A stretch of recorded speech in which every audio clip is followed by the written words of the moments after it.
We're now a few days removed from the UFC 257 headliner between Dustin Poirier and Conor McGregor, an event that held huge ramifications for the overall landscape of the lightweight division moving into this new year. And while I have quite a bit to say on the stunning first round knockout of Dan Hooker by the hand of the debutante Michael Chandler in the co-main event, that video will have to wait until another day in the near future. If at this point you haven't yet checked out our piece on Dustin Poirier and his masterful performance, be sure to seek that out first, because in all honesty, he deserves the bulk of the attention coming out of this contest. But for this video, I'm going to zone in on the man who suffered a pretty substantial setback in Conor McGregor. We're going to take a look at his preparation, his state coming in, and above all other things, what the future holds for him at this pivotal point in his career. So what exactly went down on the night? I've seen a lot of analysis on this fight, takes that range from Conor's stance and his susceptibility to calf kicks, to his ring rust and overall hunger to compete at the highest level. And look, post-fight takes are never quite as black and white as you want to believe, but straight off the bat, I think that Conor's mystique and his cult of personality creates this situation where the narrative is in some ways shaped by our unwillingness to measure him by the same metrics that we do for most fighters. I'm an Irishman and a long-time supporter of McGregor, just as I am a huge fan of the man who finished him in Dustin Poirier. And yes, I don't enjoy watching one of my country's athletes lose any more than you would, but I do think that it's important to not get drawn into the what-ifs. Do I believe that Conor could have been more active in the last 5 years? Of course, how could you not? Even the most basic understanding of the sport will tell you that regular competition is essential for 99% of fighters in order to remain relevant at the highest levels. This game does move fast, and I think that Conor's inactivity over the years, in terms of the bigger picture, has hurt him. But let's make one thing very clear here. That was an in-shape and motivated Conor McGregor, one who clearly made his own decisions over the last half-decade and had to live with them. There was and is no doubt in my mind that we got the best Conor we could have under the circumstances, or close to it. I have spent the last number of years watching this man develop, succeed, stumble and rebound, slowly growing to understand his trajectory and views on the game. That was no washed up former great. It wasn't a fighter whose focus was hindered by outside distractions. That was the so-called old Conor, in the sense that he was committed again to the fight game. And the simple fact of the matter was that he lost, fair and square. On that night, Dustin proved himself to be the better fighter, the man who had taken advantage of the time that was given to him after his original UFC 178 knockout defeat. He had the perfect game plan and quickly became aware of his own growth as the fight went on. Those punches that once stung and hurt him at 145 pounds no longer seemed to carry the same fight-ending punishment. Where the old Dustin was emotionally compromised, this time, even when he was rocked, even when the fight was going his way, he maintained his course, maintained his calm and stuck to the plan. And when the time came, he capitalized on his work up until that point and scored the finish. If you're enjoying this video, be sure to leave a like and a comment below to keep this train moving. We're looking forward to bringing you even more excellent content this year, so make sure you subscribe to stay up to date with all of our latest uploads. Let's not overcomplicate it.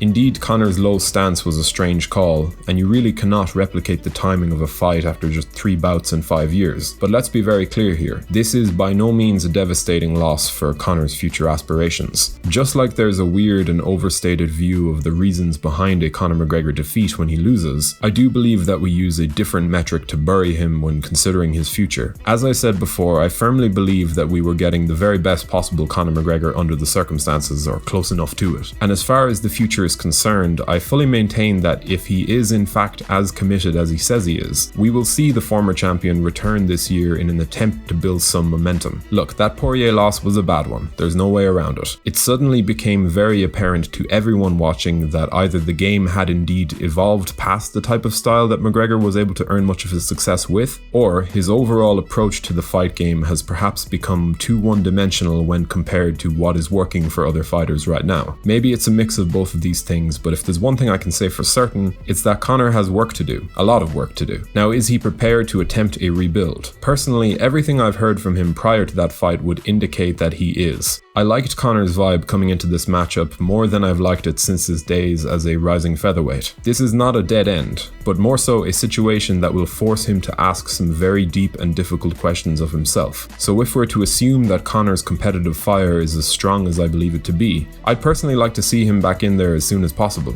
Once medical suspensions and time off are accounted for, ideally, we'll be looking at a summer matchup to see how this next phase of his career will continue, because that's what we're in right now. The narrative narrative has changed somewhat. Conor has now dropped 3 of his last 6 octagon outings, the 6 fights that came since his 13-second KO of Jose Aldo back in late 2015. Now, after infrequent appearances inside the cage, my hope at this time is that we get to see more from McGregor from here on out. Let's not worry about his ability to get back to where he was, or his chances of winning a title, and let's stop comparing him to Khabib.